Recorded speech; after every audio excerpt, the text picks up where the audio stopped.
He said, Capital Petrotrin making $70,000. That's for you to feel, you know, a hate. That is for you to get upset. They mean he making so much money.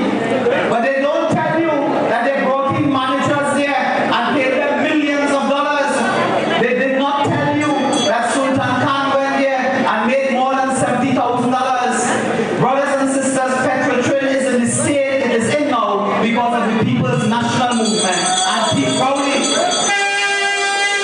Brothers and sisters, remember when they came in, they fired 9 human resource managers in Petrotrin. They said that was UNC. Fire them. They fired in 1 year 2 senior executive managers at the chief financial officer and the vice president of refining and marketing. By this year, they fired the next 4 vice presidents, and then the unbelievable, the unthinkable happened. The political appointed board and appoint themselves as executive managers. And as they do that, they paid out $63 million in consultants to tell them close down the refinery. That is what they are about. They are about selling out to their friends and family, and they will not care about you, the workers, the people who depend on that. And it is not only workers in Petrotrin, it is the small man and small woman who's selling doubles, roti, who's selling at the side of the road a little pilau and soup. They depend on workers earning income and spending. Over 100,000 people to be affected. They don't care about that. What they care about, their chief secretary in Tobago just buy a motor car for $750,000 at a time when you are losing your job, when you will lose your house. They buy a motor car for $750,000 in Tobago. They will throw you out of their house because they want to build Balize house. That's the only house they're interested in. And then they come to tell you they care. People cannot get food card in this country. You cannot get job. You cannot get a little box drain. And they care. Brothers and sisters, we must awake. We must understand what the Rowley government is doing to this country. And we must understand the need to return the United National Congress. The need to return Kamala Prasad and a team of men and women.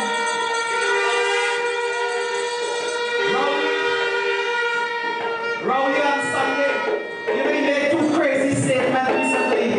The Privy Council took a decision in London. He's quoted in the newspaper saying, to quote him, white man in England had to tell me build a highway. That is how he's referring to the highest court in this land, the Privy Council. But he's a hypocrite. He's referring to that, but he will not tell you he will sell out the Point of View refinery to the same white man. He will bring back slavery and indenture to this country. That is what they will do when we sell raw materials, sell it abroad to refine, to make products, to come back here. That is slavery, that is indenture. But he's quarreling with the Privy Council and their ethnic makeup, brothers and sisters. When he speaks on Sunday, he said one of his achievements is that there was no corruption in his government. What is he drilling about? $100 million unaccounted for. Rowley said that is his best friend. He said that is his best friend. $100 million gone. Brothers and sisters, millions they have spent to recruit lobbyists with no procurement, to buy the Cabo Star, to buy the Galleon Passage. They went to buy both, no procurement. Those are acts of corruption, and many more we can recite. Ministers spending money and so on. So brothers and sisters, be cautious, be vigilant, and the people of the OWTO, the workers, we must say tonight we are here in solidarity. The United National Congress stands with you, and we stand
Dr. Lee, Dr. Budan Munila, Dr. MP Garrison, sorry, MP Paula, and all of the members of the table. I thank you, ladies and gentlemen, members of the media. Well, we have a real lineup of very powerful speakers here tonight.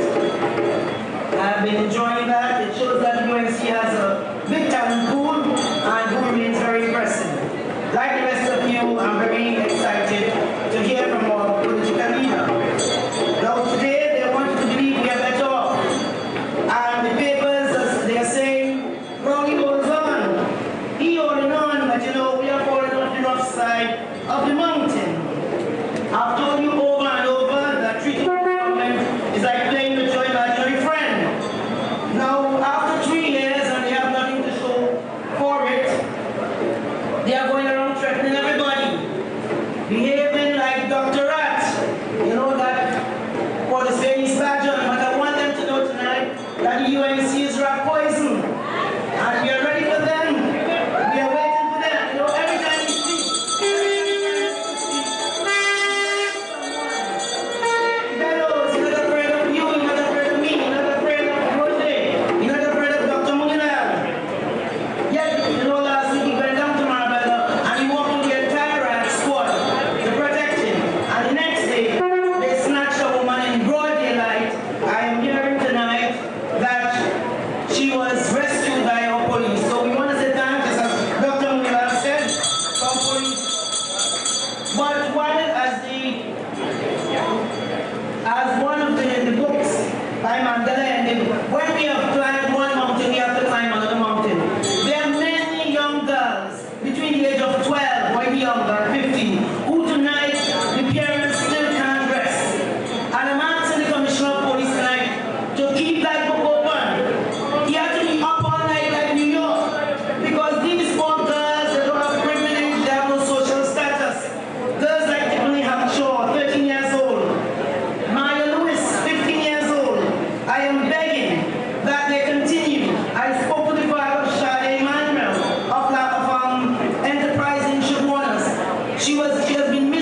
while we are at it, I'm ordering Rowley to release the OAS report. And the question I'm asking is he protecting his partner and bestie, Dennis Moses, the clueless Dennis Moses. We want the report. Ladies and gentlemen, when Mrs. Kamala Bissassa was Prime Minister, she was a leader among world leaders. The Chinese President Xi Jinping in June 2013 made us the first country he visited in the Western Hemisphere after he was Mrs. Kamala Bissassa. The U.S. Vice President Biden came to our shores shortly thereafter. Under Kamala Bissassa, we co-sponsored resolutions on international terrorism at the United Nations. I was there. I know well I speak. Moral was high. Mrs. Kamala Bissassa facilitated the simplification of the process for the application and granting of visas to travel to Saudi Arabia for the annual Hajj. She provided direct assistance to countries in the Caribbean affected by Hurricane Thomas in 2010. We had trade missions in Brazil in April 2011, where we focused on export and being part of the booming oil industry in Brazil. She was Commonwealth Chair in office from May 2010 to October 2011. She was chair of the 53 countries Commonwealth. She participated in the 65th session of the United States General Assembly. She went to everyone. Held her own among world leaders. Rowley has not attended any of the 3 annual general meetings at the UN since becoming Prime Minister. She was at the United Nations high-level plenary meeting on the Millennium Development Goals, MDGs, and the summit of the Alliance of Small Island States in New York. This set the stage for the draft resolution on women, disarmament, non-proliferation, and arms control. Ladies and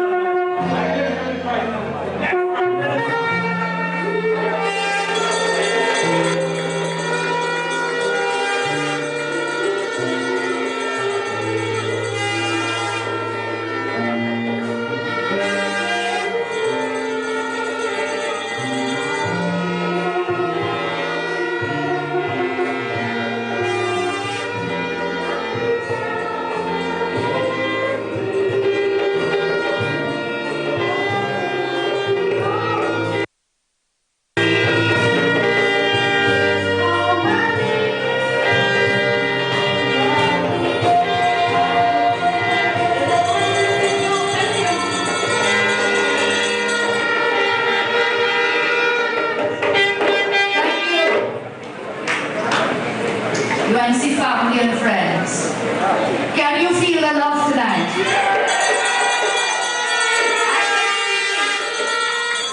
The smiles on your faces, and I can feel love flowing in this entire gathering here tonight. So I want to thank you so much. So many of you have made the effort to join us at our meeting tonight. And I've been looking at the Facebook whilst our speakers were talking, and all I can see is thumbs up, thumbs up, thumbs up. This is like thousands of thumbs up, and the red one I'm told is a heart. So a lot of love is flowing in the air tonight.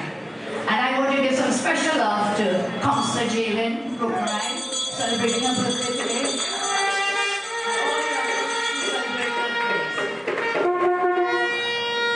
There is so much to say, as there always is, when we meet after, a couple of weeks.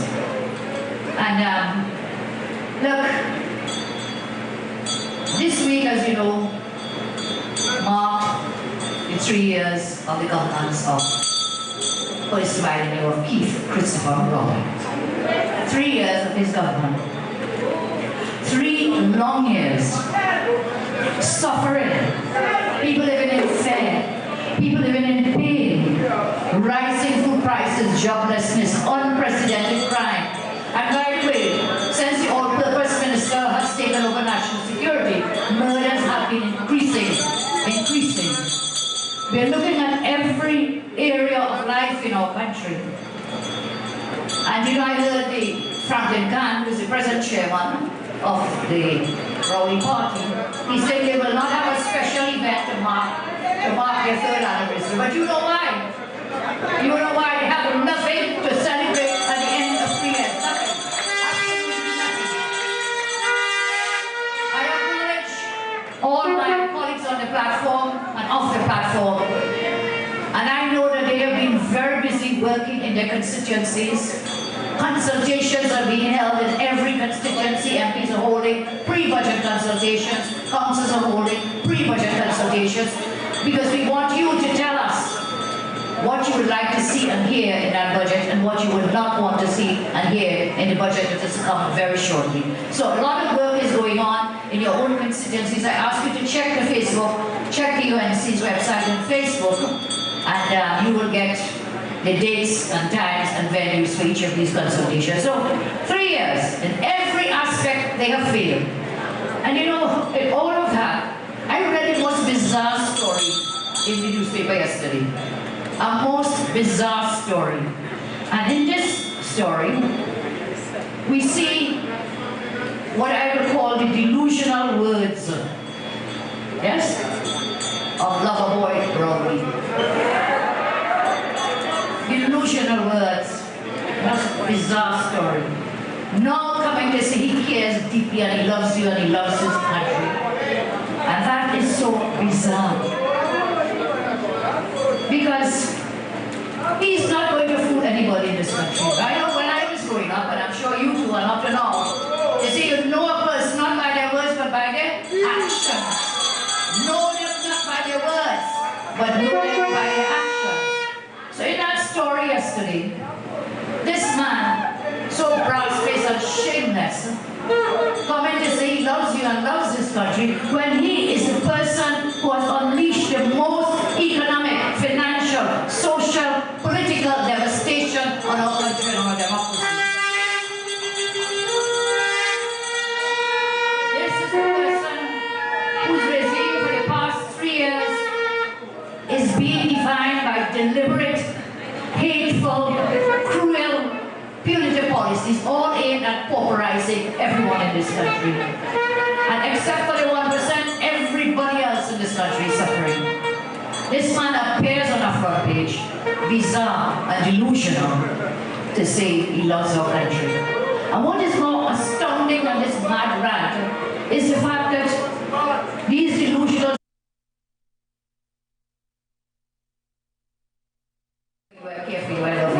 to put on a front page. You know, you have something called a magazine. That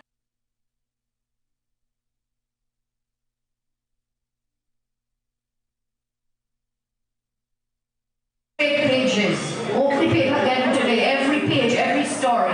All they do is put these headlines, grab headlines, make promises, but they keep none of those promises and they carry out none of the words that they speak.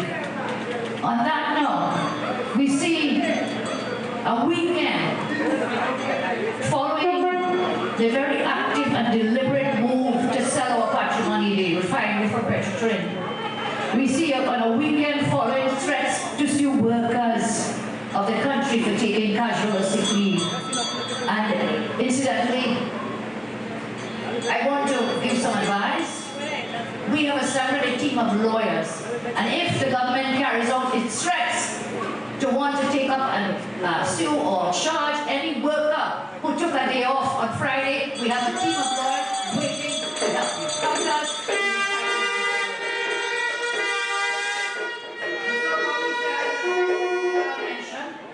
He doesn't mind losing his job. But Rudy told you something. I'll tell you what to do now. Take your golf clubs and go. Take your golf clubs and get out. Poor election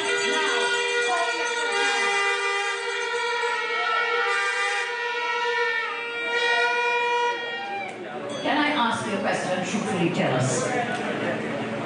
Are you feeling the rowdy love? If this man was a Facebook troll, all you'll be seeing hate. Because that's all we're getting from him and his government. Let's see if the newspapers will hunt down citizens who have lost their jobs, will hunt down parents and children who cannot get medical care from the Life Fund. If they will look for the children of all those schools that have not opened. Second week of the school term, I am told about 65 schools affected by earthquake. My own grandson can't go to school yet because the school he passed for, all these new children going to their new schools, thousands of children are being affected, but you're not hearing about that.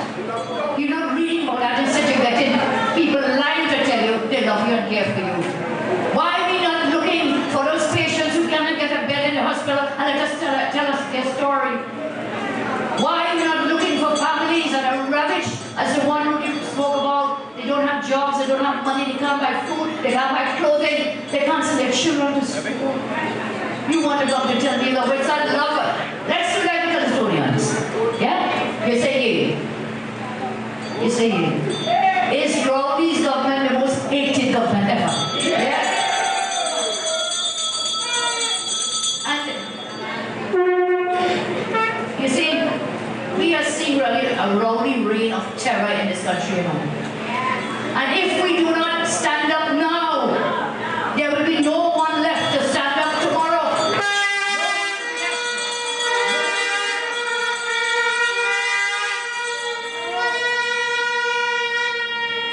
So, yes, Mr. Patrick Manning warned us, not them warned us, and we didn't listen.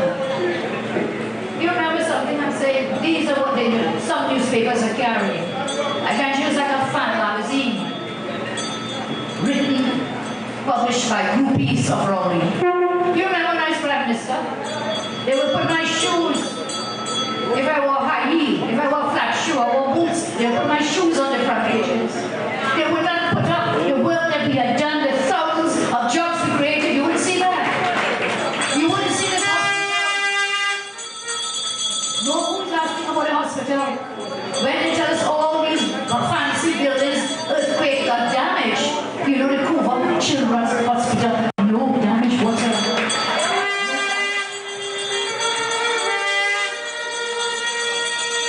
So basically what I see from that interview and the others is indeed using the words of the great Calypsonian David Rudder, a madman's rant in Tales from a Strange Land. That is where we are now after 3 years of Rowley's government. So tell me, this Prime Minister has shown the opposite to what my government did and how we felt. I dedicated my life, you know, to serving the people of this country. And I have seen firsthand, I have felt the pain many have had. Mothers not able to feed and care for children, can't send them to school, can't get medical care. I've witnessed this and I've worked in all my years to do what I have done, to do the best that I could have done to improve people's lives.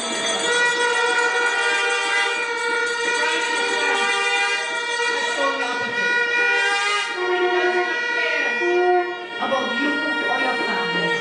And no amount of front pages protesting that he cares is going to solve that problem until his actions suit his words. While he's busy golfing and going on vacation, everybody else left to suffer. Tell me, where was his caring when floods ravaged the country? He said he didn't need to be there. Tell me, where was this caring when mothers had children ripped apart from them and murdered? When they were crying out in pain and grief. Where was this caring or even crying Prime Minister when they took away the gate from so many students? Tell me where he was when people can't get a bed in a hospital. What has he ever said about that? And that monster of health, I'm not calling him Minister of Health, monster of health.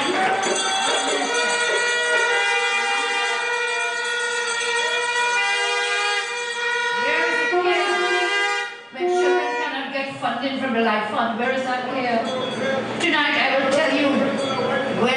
on. They have spent over $160 billion in 3 years. And they're crying all over the place. They don't have money. They don't have money.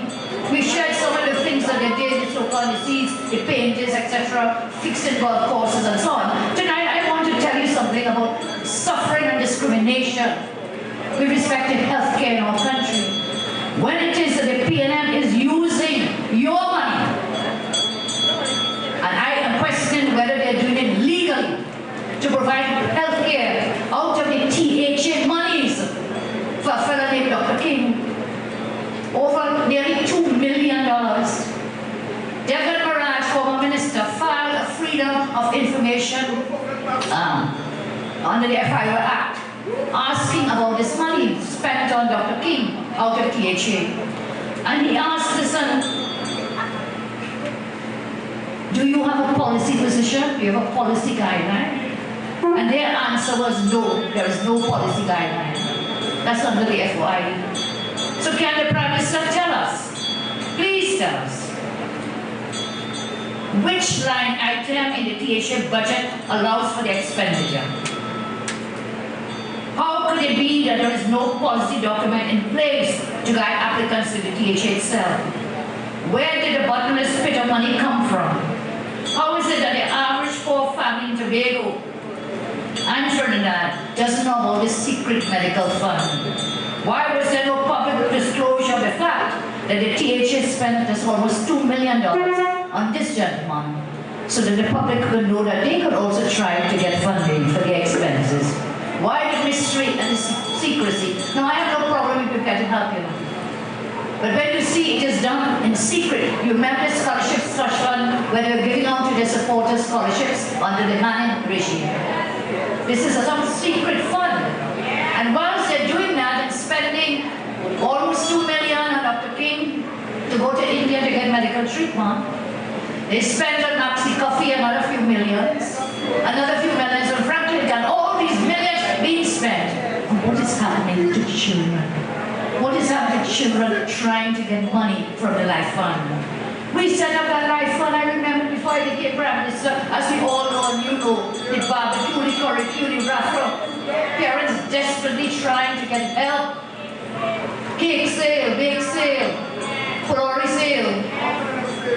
I remember those days, which will come back again.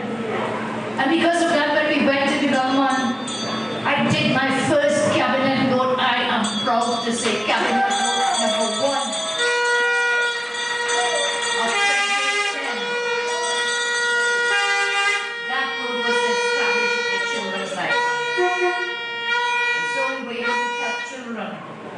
And now, when we look at what is happening, ministers, former ministers, you remember, they gave 5% of their salary to that fund. Thank you. And I gave 10% of my salary for all the years we were in government to contribute to that fund. So we didn't just talk the talk, we walked the walk. We were committed to the children to help families in that way. And now, my heart bleeds when I see people, children, coming for help out of the fund. The monster of help seems very happy to come and tell us how many children he rejected. When we asked him, well, will you change your law? Let's change your law if there's some children who are suffering. What was the answer? None. None. None. And so, you see parents of Jovi Mitchell, young Jovi Mitchell, they're sitting around the table in the daily market, now depending on the goodwill of citizens to get help to save their child's life. I want to demonstrate, as I said, how can you spend millions on your people, your supporters, your two ministers, Dr. King and Tobago and THA Fund, and you can't find money to help these children. And what is worse, we filed a court case with respect to Shannon Luke and Terence Chandu. The case is still pending. Do you know the government prefers to spend thousands of dollars to pay lawyers to fight the case rather than to seek to give some money to help the children? Terence Chandu, Shannon Luke Halima Mohammed, Joby Mitchell, all struggling, when in fact, Rowley PNM is financing operations for PNM people, straight PNM people. Dr. King, and I'm asking whether that is legal, that you could just give out money like that for when there is no line item. My friends, while I speak about that, my fund, and I started talking to you about what we are experiencing now. Barry used a nice word. I was coming in the car and I heard him when he said, you know, the caring government is really scaring everyone. But it's more than just scaring us. We are suffering. People are suffering in this country. While we are allowing our children to die, while others are less deserving are getting blank checks from this government. On what authority did the teacher give all this money? I would ask you that. So friends, 3 years later on, are you better off today? And then what do? Do we sit and say no? We have to call on them, hold them accountable, and force an election in this country. We have to do it now.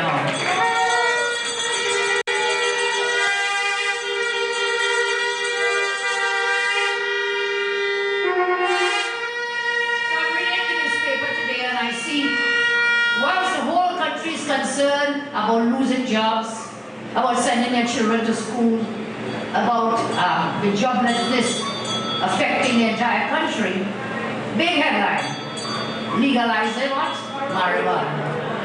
The whole country is crying out, and this man comes with what he does all the time: grab headlines to distract you, take you off, and the newspapers, some encourage them in this, and it's called bait and switch.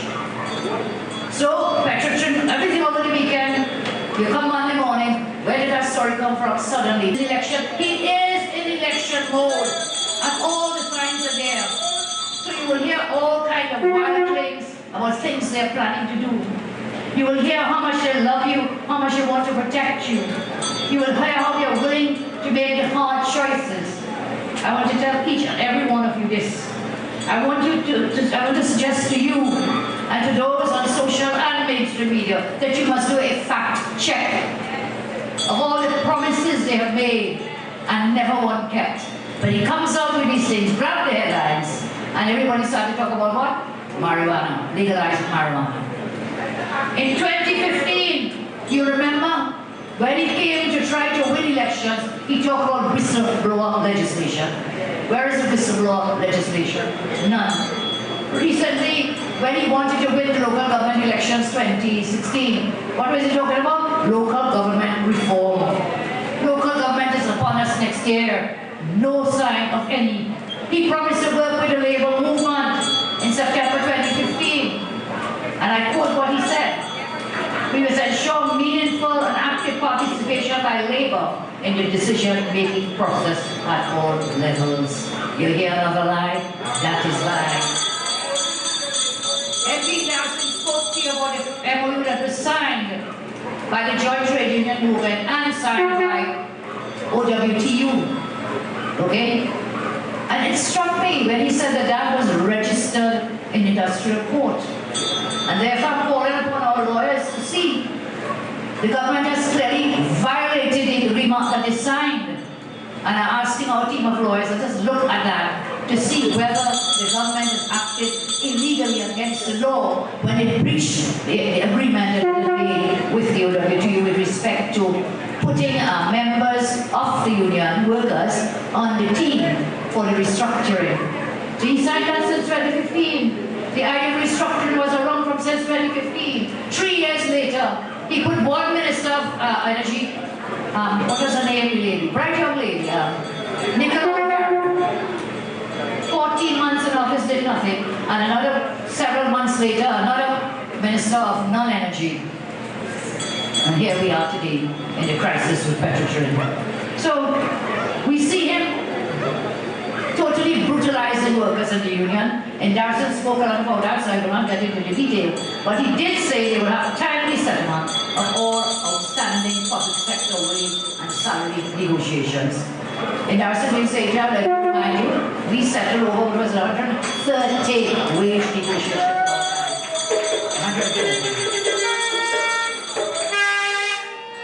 I've been corrected 135 more that we did. And like it or not, this Prime Minister says anything he thinks people want to hear, and then he acts like he never said that because he never carries it through. I want you to remember these things now when he comes with this distracting headline about decriminalizing marijuana. He's not coming with a plan or a policy on this issue, okay? This is the same thing with the whistleblower, the local government reform, and so many other promises broken. This issue is not a simple issue, it's a complex issue. It is an issue with different views and far-reaching positives and negative consequences. So you can't just come and say, well, listen, next year you will start consultations on marijuana decriminalization. And you think you can trick people now and say, okay, he support Rowley because he's going to deal with this issue. He tricked the trade unions, remember. He tricked the local government reformers. He tricked whistleblowers. He tricked everyone in this country when he was trying to win. And he's coming back with his trickery once again. He will not come forward and tell us what is his government's position on cannabis, on marijuana. That's what you need to do. The real question, the real answers must be put forward. Is decriminalization enough? What is the plan for persons who are currently in jail for marijuana possession? What about persons who currently have a conviction, already charged and convicted and have it on a criminal record? Will that record be wiped clean? So listen, man, you just can't make statements of grab a big headline, get people off with real issues bothering them without a plan or a policy. He has done this kind of cat and bag announcements so many times, and the media has constantly fallen for it without asking him the hard questions of when, how, and what. What about medical marijuana? Where are we with that? What about all its pre-election promises and tricks? You cannot fool us again, Raoul. Put forward a position if you have one, then you go forward with public consultations on your policy positions, and you put a timeline for implementation or abandonment. But do not just pull out, what do you say, like a carrot? The carrot, while all the time you're beating us with this thing. Not going to work again. And whilst I'm at that, you know, we need to remember this whole attitude and way of governance, which has to do with what I could call bait and switch. Okay? That's how they govern. They bait you and then they switch off. And you switch off too. And the media switches off and nobody remembers. What about this famous Darren Smith report? Where is it? So when something happens and he can't think of it, what does he do? He puts it behind a committee and closes the door. And it never comes back out. Darren Smith report. What about the Dennis Moses and the OS and Dominica? Where is that report? Bait and switch. He said whatever he thinks is convenient to say today, and by tomorrow he has forgotten what he said on the last day. What about the Mute report about the ferries? What about that report? When he himself something is crooked about that deal, where is the report? He has done this repeatedly, and we forget, or they think we forget. We must not ever let them forget of these matters. We must keep raising them wherever and whenever we can. So, he says, put it in the committee and let the chips fall where they may. But it has never come back out in all these cases out of the committees. And obviously, no chips are fallen. None. None will fall. I want to switch now, and I'm not baiting you. I'm just switching. I want to switch to another topic I know that everyone is very interested in. I want to explain, in summary, because I can't do all of that tonight, why I support the call to the government to reconsider its decision on the closure at Petrotrin. Let us come up front and say, you must declare your interest. I'll declare mine tonight. Everyone knows that the OWTU and I do not see eye to eye. Everyone knows that. Everyone knows that we don't agree on many issues. People remind me about many things they said about me, and of course, the very beautiful yellow mannequin they used to carry around everywhere. Everyone knows might lie on several things. Some people were angry about that, Mannequin Putin, and about their behavior towards me and my government and towards us, yes. But you know the reality is this, as a leader, you'll get criticized. They'll bash you. You'll have disagreements. But you must never have spite, malice, and vengeance in your mind to anyone.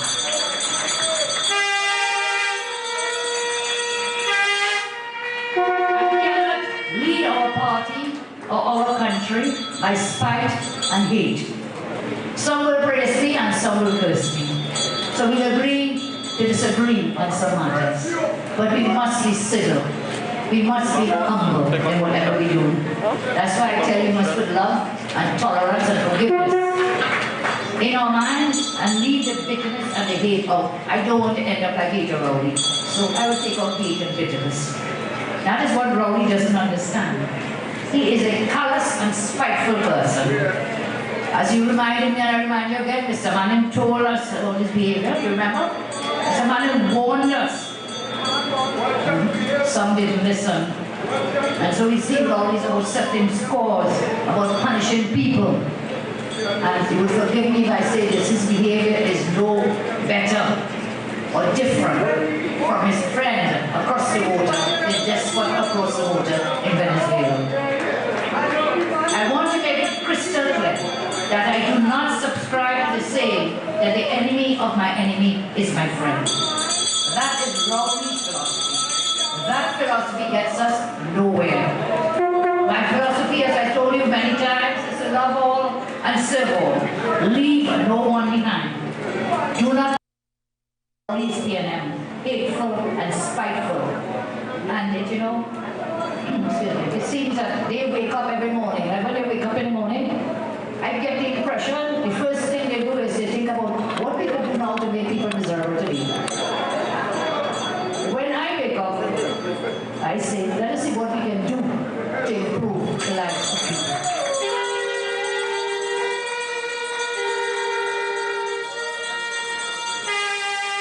I call on Rowley and his government. Stop punishing people. Come down and listen to the 99%. The stark reality is that your decision to shut down petroleum will cause thousands of job losses.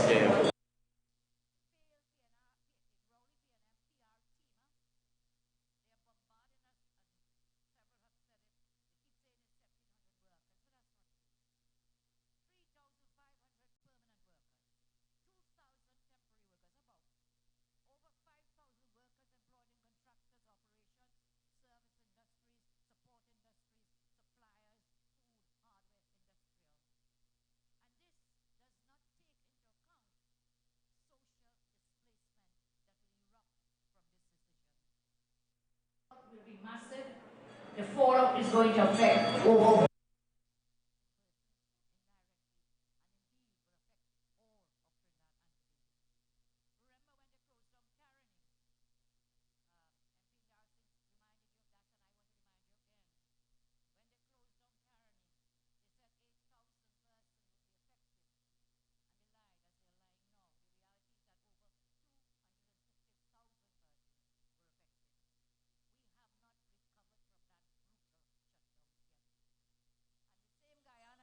Talking about, you know, Guyana is still producing sugar. At the time, I had told the then government, because of what was happening in the European Union, what could be done is we can use it to make fuel, you know, you could use bagasse, and you can do it, what's called it, biogas. Ethylene. So it wasn't because there was a sugar, prices had gone down, you shut it down. Oil prices are going down, what they do? Shut down the refinery. It's the same way of behaving. But there are ways that can be found. The refinery. I will share a little with you tonight. Again, these are thoughts for consideration and further discussions and consultations with stakeholders. Because Rowley is all over the place right now complaining Petroleum paying people too much. I think MP Munilal said something about that earlier. And again, I'm going to be very harsh on this. Rowley has mouth to complain about the people in Petrotrin lying about their wages and so on. Why he will not open his big mouth and complain how the 1% friends and family he has, they pay people below the minimum wage and minimum wages. Why doesn't he talk about that? Why does he not talk about that? He has nothing to say about that. He has no problem with that. His 1% friends always complaining how they have no labor. Workers. They don't say how low the wages are. This Prime Minister is a tool of his 1% friends. He's a Judas selling his people for less than the minimum wage. He is a servant of his 1% friends. I know some people don't like me to speak about this, but it is truth under heaven. It is the truth. We can save the refinery, I say. But I want to also put into the mix and tell the workers up front that they have to make sacrifices as well to save their jobs. They don't expect the rest of the country all also see in trouble because of this incompetent Rowley to bail you out. You also have to compromise and make sacrifices. You have to stand up, man up, and accept some responsibility to save your jobs. Malcolm Jones and a cabinet which Rowley was a part of caused this collapse. But you and we and all of us have to fix it. It will entail a major sacrifice, but it's better to have some income than none at all. First off, everyone needs to come to the table. And these are the things I'm saying that we can consider. We are proposing a 24-month plan to deal with this.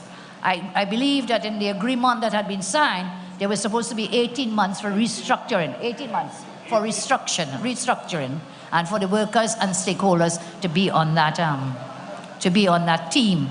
Of course, the workers were left out. But there's another interesting development here. The Lashley report, which dealt with restructuring, and as I told you, did not propose, they don't recommend shut down the refinery. But that Lashley report was referred to a joint select committee of the Parliament. And that committee has not concluded its deliberations on the Lashley report. But the government has truncated the sittings of the JSC. And the government has preempted the Parliament from coming up with recommendations based on the Lashley report. Now that is a dangerous, dangerous move in any democratic country. So we were saying a 24-month plan. I know the union talked about an 18-month restructuring plan. One thing that can be done, and again, some people scoffed at it, was to source cheaper supplies of crude. What has been happening in the refinery and in Petrotrin is that they have preferred contractors to supply the crude. And all kinds of things happen when you have these preferred contractors. So that their price, if the price goes down elsewhere, we don't get the benefit of buying it cheaper because you're sticking to these contractors who know they have a contract contracted and stuck, so they just sell it to you at very high prices. Whereas you can seek to source cheaper sources of crude. You can also source higher prices for our refined products. Same problem again. You have specified contractors to sell the things to. You make your deal on your contract and you're stuck in the contract. When you can get price, you can get cost, more prices. What you do is you call it price shopping. You look for where you get the highest price for your refined goods. Then we need to have direct marketing for our products to maximize the products. Now you will ask me why I didn't do all this when I was there. I've spoken already of the things we did. We were not at a crisis point. They have brought the company to. Remember that, They've been there for the 3 years. Okay, if you say blame Kamala, blame Kamala. What did you do for 3 years except crash the thing completely? So these are some suggestions I'm saying. Direct marketing. You know what's happening? Again, you have these middlemen. You have middlemen.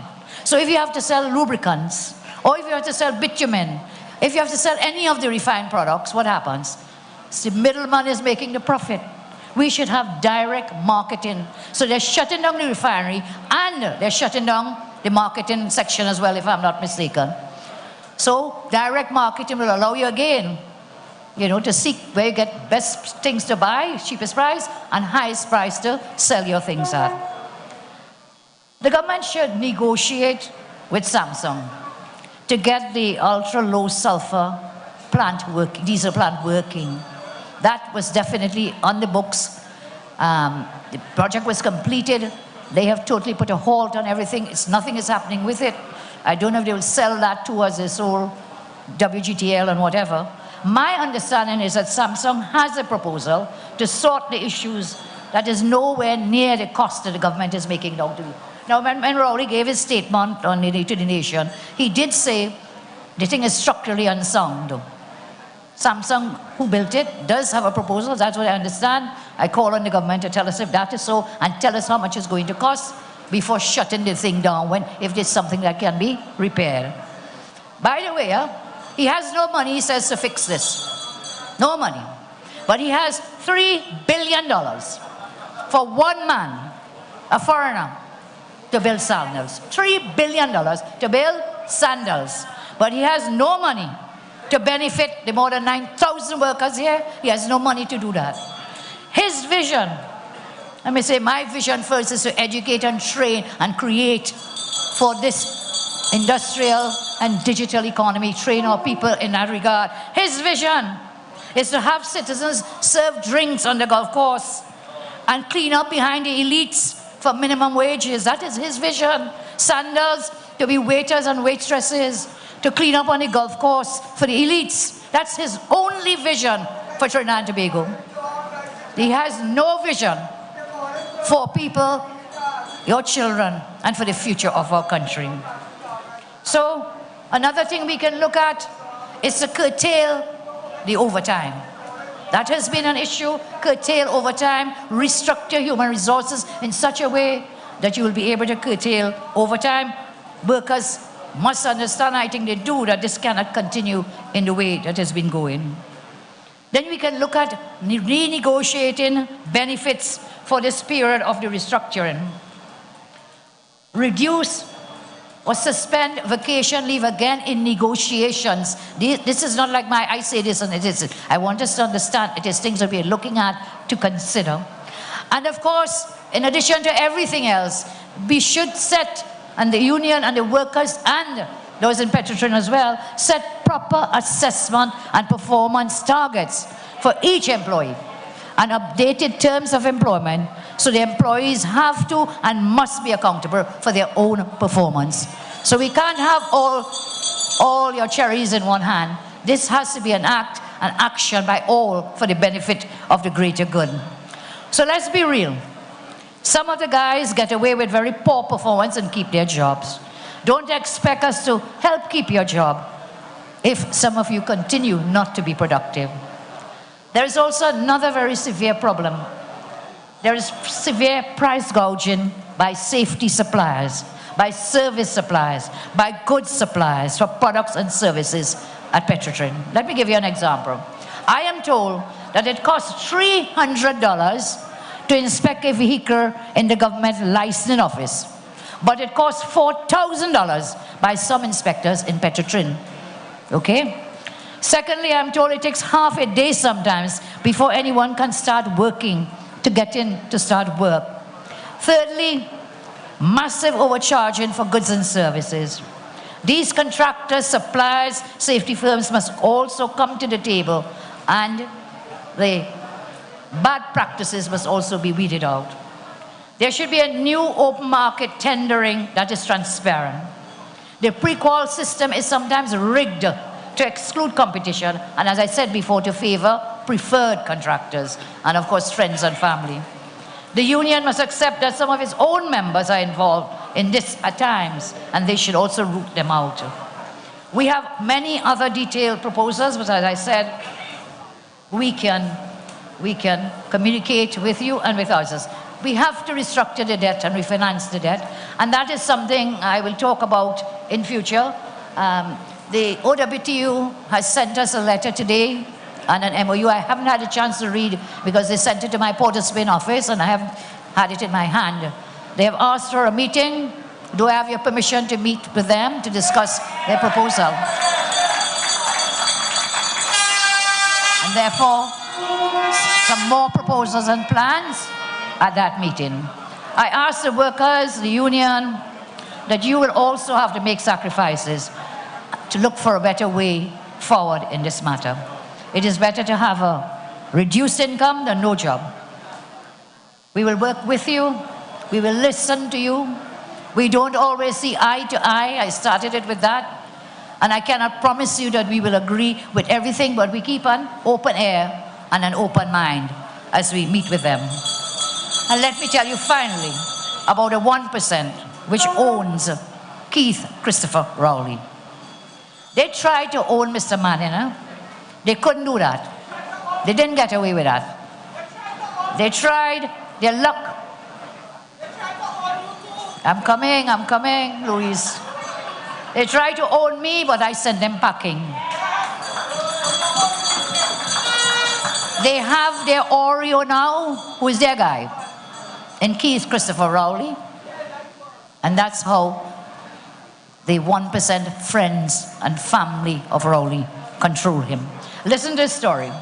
When I was Prime Minister, some came to see me, and they wanted me to cut the social programs for the poor and to cut the benefits. They wanted me not to raise the minimum wage. They complained about the industrial court saying it was too good to workers. They complained about the fact that there was CPEP and URP. They said they're not getting any workers. They complained about all the social programs. But I did not listen to them because I know what it is to be poor. I know what it is to be barefoot. And many of us know that whilst you build and grow and train and educate, they will be the most vulnerable that you still have to take care of. But this wicked, incompetent Rowley and his government, they have cut out the social programs.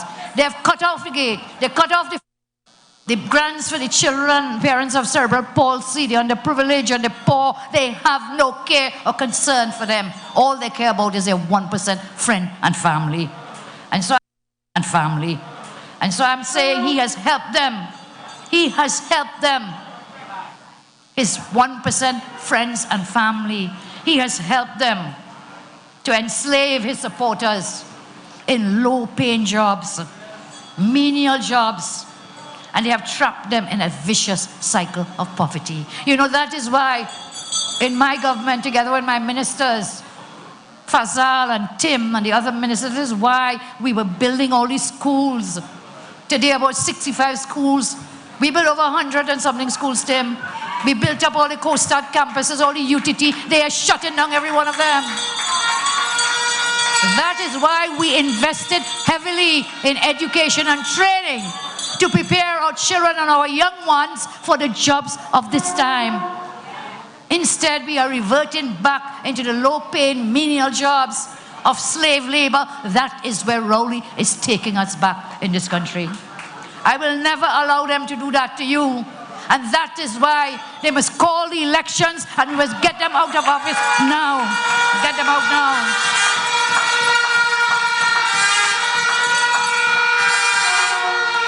They took away the laptops. They're on paper every day now with laptops, showing laptops. But the children are not getting those laptops, you know. They're not getting those laptops. So they're putting them in the schools, in some schools. You know how long it will take to bring up those laptops, power them for all those children in that school. I would like them to give me on average how long a child will spend on one of those laptops. When a school has 1,200 children, 500 children, how are you going to allow them? But you know what?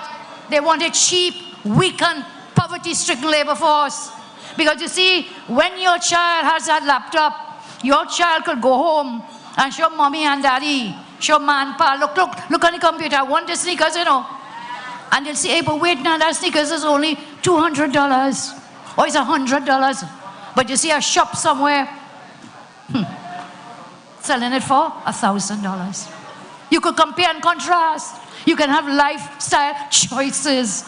You can see where to get the best prices and where to get the best costs for things. The laptop is knowledge. Knowledge is power. Fazal is reminding me. Knowledge is power, but no, children, don't take your laptop home. Leave it in school, and only when the teacher comes and says, press A, you press A. That laptop brings the world to the fingertips of the thousands of children that we had in school. But there was a group of them we gave from Form 1 to 5. That's 5 years of children. We have some bright young ones up there who will show Rowley and his government they're not taking it. They're not taking it.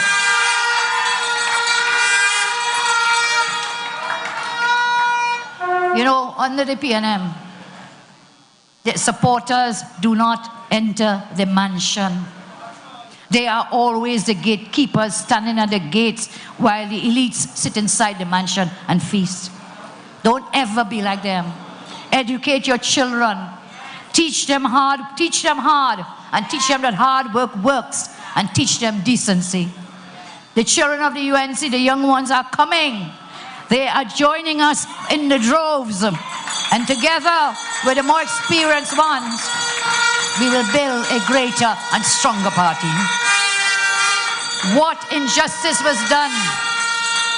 What injustice was done to our forefathers under slavery and under indentureship must not be done to the children of our young bright ones.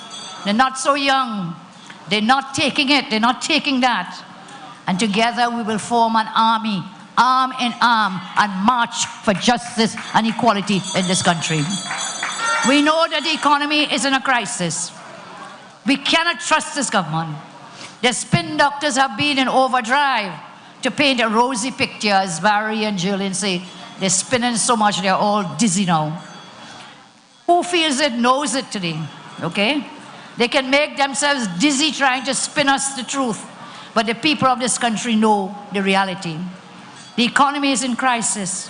Months ago, as David Lee told you just now, Imbert was in the parliament boasting that we've turned the corner. I remember when he said, I can see clearly now. He said he was Jimmy Cliff. He could see clearly now. I said, well, you're more like Stevie Wonder because you're blind. And so, if everything was so great, why have they chosen this nuclear option of shutting down the refinery? It has been here with us for so many years. Our oil industries are over 106 years old. You are taking us back into slavery. If we ever needed a clear sign that he has no plan, he has no clue to fix the mess he created, this clearly is the biggest sign that we've had. 3 years, what have they done? Blame Kamala. Remember? 3 years, blame the partnership. 3 years, blame the workers. Blame the police service. They have been in blame mode with respect to everybody and everything in this country. As I said, more than $160 billion spent. Well, they could see our golf course, I guess, maybe. You can't see anything. Can't see anything. They've been increasing the debt levels, the foreign exchange shortage. We are going in the wrong direction under this government. We are heading down a path of destruction under Rowley. Under his leadership, the economy experienced its sharpest decline in 3 decades. While they're concerned only with helping friends and family, he's fixated on these vanity projects, not improving the lives of people, of anyone in the country. They have found themselves in scandal after scandal. I don't have to repeat the A&V matter to you. So many of these matters that just swept under the carpet. And then you ask me, then, what would you do? Very shortly, we will be able to diversify the economy. Dr. Tiwari has a whole book on sustainable development. Diversify, we're building our plans, making our plans. You remember we already spoke to you about the blue economy, the green economy, the silver economy. You remember that? We cannot only depend on the black gold, which is the oil. We have to develop the blue, green, and silver economy. We have to go into ICTs and artificial intelligence because we are into the 4th industrial revolution. We have to prepare our children for the digital age. I told you several months ago I was speaking at a meeting up on the corridor, and on the platform I was talking, people have to do cleaning and sweeping and mopping. You don't need that person again soon, you know. And I talked about the vacuum cleaner that is artificial intelligence, that it rolls and goes everywhere and clean up the place. You know, when I left that meeting and we went for after event dinner, somebody said, boss, look, that is one of the things they're talking about. Right here in Trinidad, I'm sure there are others. And someone reminded me when I was abroad recently, and it's a good thing. But for each of those jobs, that is a person going to lose a job. If you are not trained and retrained for the new kinds of jobs in ICT, then you are going to get wiped out by a robot or by a machine, by artificial intelligence. So we must move into that direction. We have spoken to you about tourism, education, tourism. We were building for education and tourism, the city, education city at St. Augustine. Then we developed the South Campus.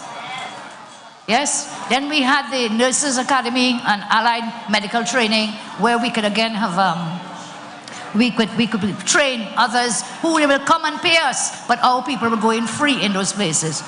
The medical tourism, people from the CARICOM would come. They come already, you know. They come into our health institutions. That would have been paying for them, for the foreigners.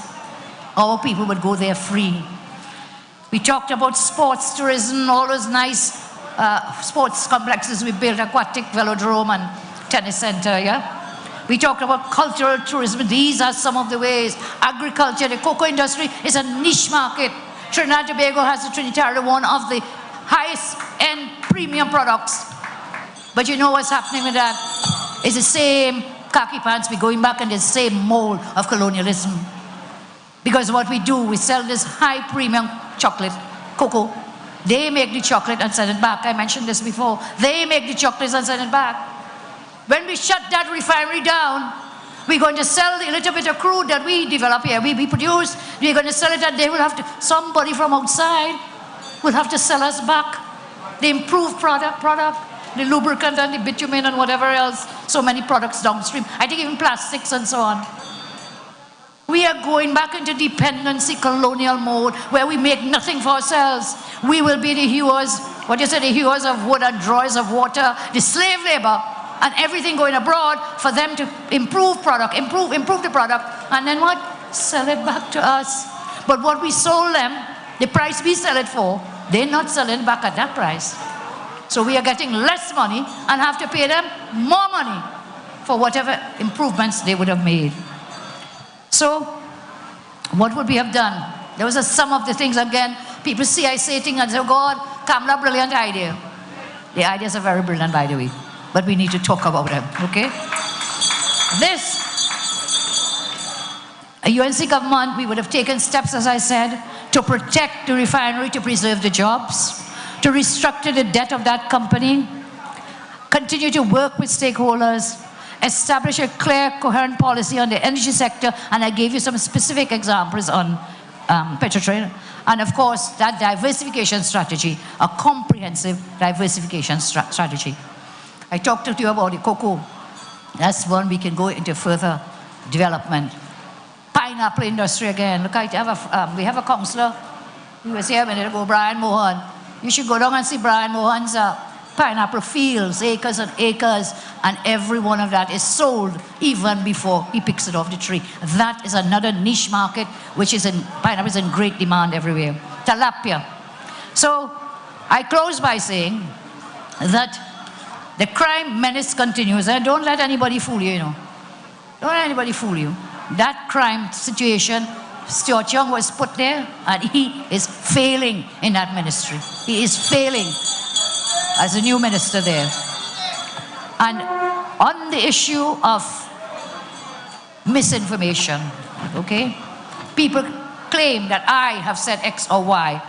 That has come to my attention, that we are in the age of misinformation, deliberate attempts to sabotage the opposition and me, and that people are going out there, they're telling people, hey, Kamala said that. Oh yeah, she told me that. Kamala said this, Kamala is doing that. I want to tell you tonight, please, UNC family, no one, but no one speaks for me. No one is authorized to speak for me.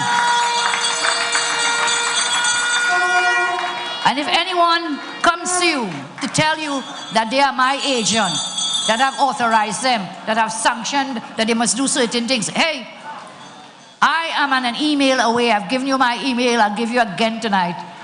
KamlaPB1@gmail.com. When in doubt, send the email. And anybody who is dealing with me on email, no, I respond to 99.9% of the emails. I may not always do it on spot, but when I'm actually in front of the computer, I will do it. So look, no one is authorized to speak on my behalf. And I ask you to remember this, and please, if you feel the need, send me an email, and I will certainly try my best to respond to you. And I tell you this for a reason, because this is being done to create mischief. So people go and tell them, Kamala says she don't like Louise. That is putting it at a very simple level, you know. Louise, when you hear it, send me the email. Mohini, when you hear it, send me the email. If you're not sure, check. Agreed? We have an agreement on that? It is important because that is confusion making, okay? Finally, I say, the only way forward is with our great party, the UNC.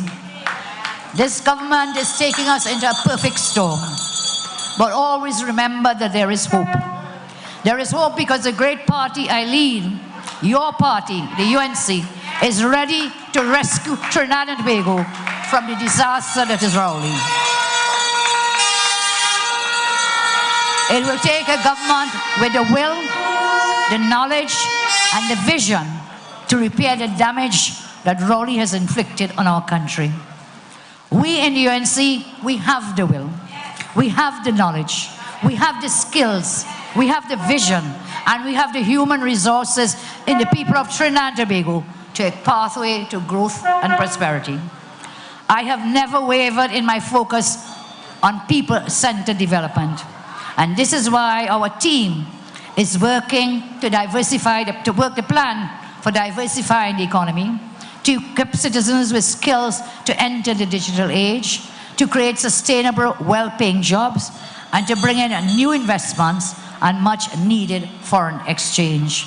I assure you that we have prepared a plan, and we are continuing to develop on that plan to move our country forward. You know, I have been your leader for a few years, but I have loved you for 1,000 years, and I will love you for 1,000 more years. May God bless you, and thank you very much.